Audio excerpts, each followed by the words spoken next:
Hello friends, welcome to study group Pathshala. मैं उल्लास और आज की क्लास में हम लोग डिस्कस करने वाले हैं एक इम्पॉर्टेंट ऐसे को आईएएस से होगा इंडिया न्यूक्लियर पॉलिसी पर। ठीक है, काफ़ी ज़्यादा इंपॉर्टेंट टॉपिक हो सकता है आप सभी के लिए, स्पेशली आईबीएससी आईओ टीयर 2 के लिए। इसको आप जरूर तैयार करिए और उसकी कंप्लीट प्लेलिस्ट को जरूर देख लीजिएगा। सारे मोस्ट इंपॉर्टेंट टॉपिक्स जो हैं आपको इसकी प्लेलिस्ट में मिल जाएंगे और रेगुलरली मैं आपको वीडियोस प्रोवाइड कर रहा हूँ, तो डेली आप इसकी प्लेलिस्ट को वॉच करें। डेली आपको न्यू वीडियो इसकी प्लेलिस्ट में मिलेगा। राइट दोस्तों, और इसके साथ ही साथ आप आईबीएससी आईओ टीयर 2 के डिस्क्रिप्टिव बैच को ज्वाइन कर सकते हो, जो आप सभी के लिए काफ़ी ज़्यादा इंपॉर्टेंट है, क्योंकि यहाँ पर आपको प्रेसी, एसे और कॉम्प्रिहेंशन तीनों की प्रैक्टिस करा दी जाती है।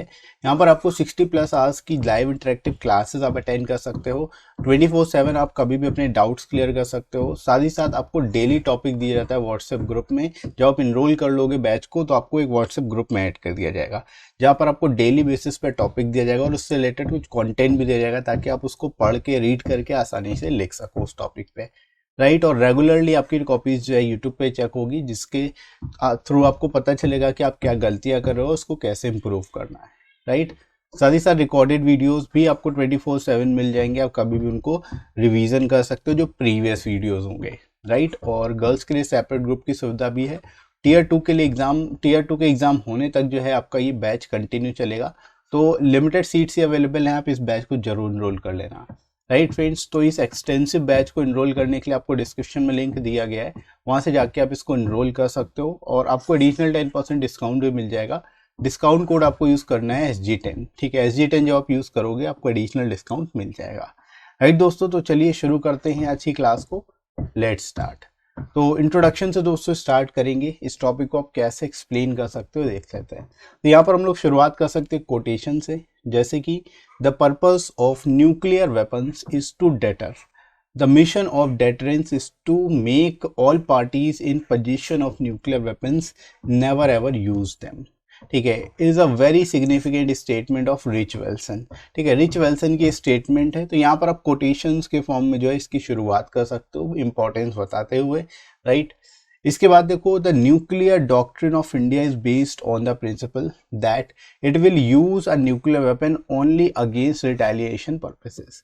ठीक है, यानी इंडिया का जो न्यूक्लियर डॉक्ट्रिन है, न्यूक्लियर जो बेसिकली रूल है एक तरह से, वो क्या कहता है, जो प्रिंसिपल है वो ये कहता है कि जो न्यूक्लियर वेपन है इंडिया के पास, उसको वो तभी यूज करेगा जब इंडिया के अगेंस्ट कोई न्यूक्लियर वेपन से कोई हमला अगर करता है। मतलब रिटेलिएशन पर्पजेस के लिए ही जो है न्यूक्लियर वेपन का यूज किया जाएगा। फर्स्ट टाइम हम किसी पे हमला नहीं करेंगे। राइट, तो यहाँ पर आप इस तरह से शुरुआत इसकी कर सकते हो बेस्ट तरीके से। Right, nuclear doctrine based on three pillars, which are no first use, credible minimum deterrent and civilian control.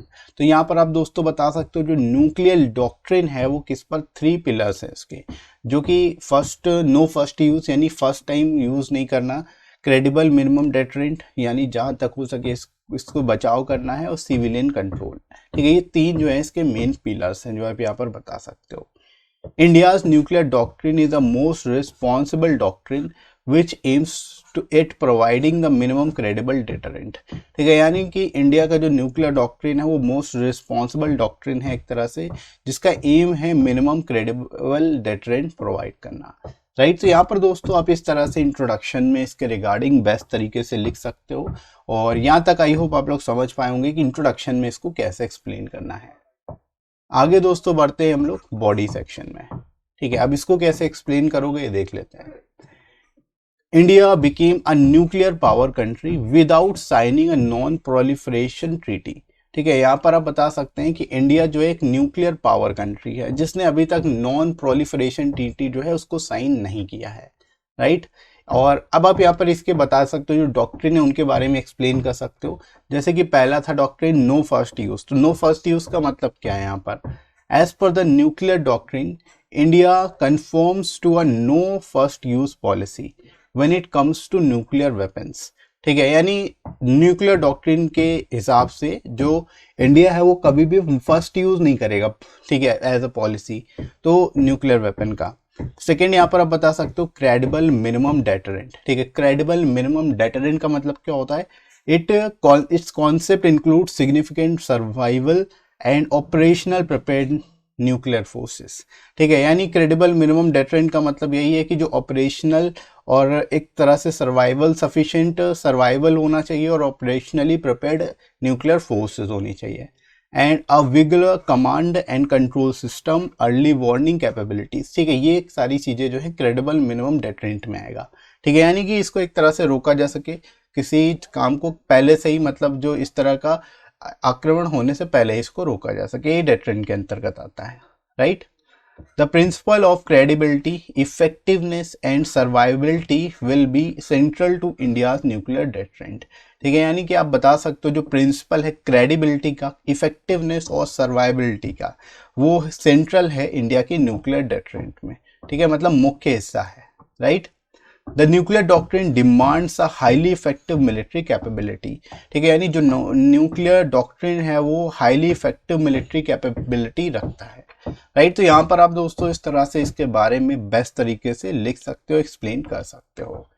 आगे दोस्तों बढ़ते हैं। Nuclear policy in general is how a country with a nuclear weapon lead to disaster losses for both side and would not amount to any meaningful military decision. ठीक है, यानी nuclear policy अगर हम in general बात करें, normally अगर बात करें किसी भी कंट्री के लिए अगर न्यूक्लियर वेपन का यूज किया जाता है तो उससे क्या होगा, बोथ साइड यानी दोनों ही कंट्रीज के लिए डिजास्टर्स लॉसेस होंगे, यानी दोनों कंट्रीज के लिए नुकसान होगा और इससे कोई सिग्निफिकेंट मिलिट्री डिसीजन भी निकल के सामने नहीं आएगा।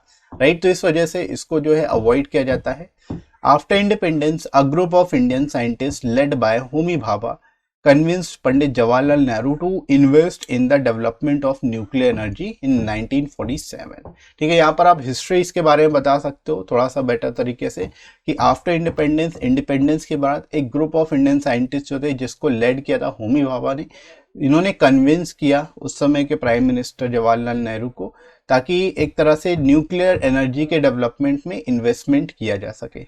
Right, then in 1974 India conducted its first nuclear test codenamed Smiling Buddha at Pokhran in Rajasthan. ठीक है, इसके बाद जो है 1974 में इंडिया ने पहला न्यूक्लियर टेस्ट जो है उसको कंडक्ट कराया जिसका नाम स्माइलिंग बुद्धा रखा गया, कोड नेम स्माइलिंग बुद्धा था और ये पोखरान राजस्थान में जो है इसको कंडक्ट कराया गया था।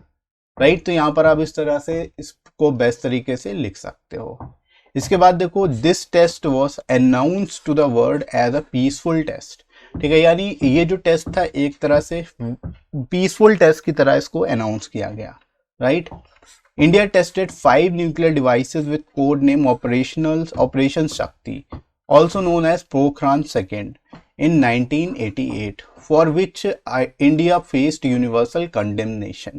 ठीक है, यानी जो इंडिया ने ऑपरेशन शक्ति कोड नेम जिसका रखा गया पोखरान सेकेंड में जो 5 न्यूक्लियर डिवाइसेस को कंडक्ट टेस्ट किया था उसके लिए जो है यूनिवर्सल कंडेमनेशन भी हुई, निंदा भी की गई भारत की। Right, the USA said it was deeply disappointed in India's decision and Germany called the test a slap in the face of the countries। ठीक है, मतलब कई तरह से अलग अलग देशों ने जो है इसकी निंदा भी की, तो यहाँ पर आप दोस्तों बता सकते हो इसके बारे में। Today the civilian nuclear command authority chaired by prime minister has sole authority to authorize a nuclear strike। ठीक है, यानी जो सिविलियन न्यूक्लियर कमांड अथॉरिटी है जिसको चेयर किया जाता है प्राइम मिनिस्टर द्वारा, उनके पास ही सोल अथॉरिटी है कि वो न्यूक्लियर स्ट्राइक ऑथराइज कर सकें। Right, 9 countries currently have nuclear weapons, namely US, UK, Russia, France, China, India, Pakistan, Israel and North Korea। ठीक है, आप बता सकते हो करेंटली केवल 9 कंट्रीज ही हैं जिनके पास न्यूक्लियर वेपन्स हैं, जिनमें इंडिया भी शामिल है, जैसे कि और भी अदर कंट्रीज में आप याद सकते हो UK, US, Russia, France, China, India, Pakistan, Israel और नॉर्थ कोरिया। ठीक है, तो ये आप कंट्रीज भी याद रख सकते हैं इसके रिगार्डिंग। राइट, इसके अलावा देखो, acquisition of nuclear technology could help alleviate countries energy needs, sustain its economic development and to protect Indian territory from rivals. ठीक है, मतलब जो एक तरह से सस्टेनेबल इकोनॉमिक डेवलपमेंट अगर हम धीरे धीरे एक्विजिशन करते हैं न्यूक्लियर टेक्नोलॉजी का, उसकी वजह से क्या होगा, जो एनर्जी नीड्स है उसको भी कम किया जा सकता है एक तरह से, और इकोनॉमिक डेवलपमेंट के लिए भी काफ़ी अच्छा होगा। साथ ही साथ हम अपनी कंट्री को राइवल्स कंट्रीज से भी बचा सकते हैं। Right, the most important aspect of India's nuclear doctrine is that it is majorly link to continued commitment to nuclear disarmament.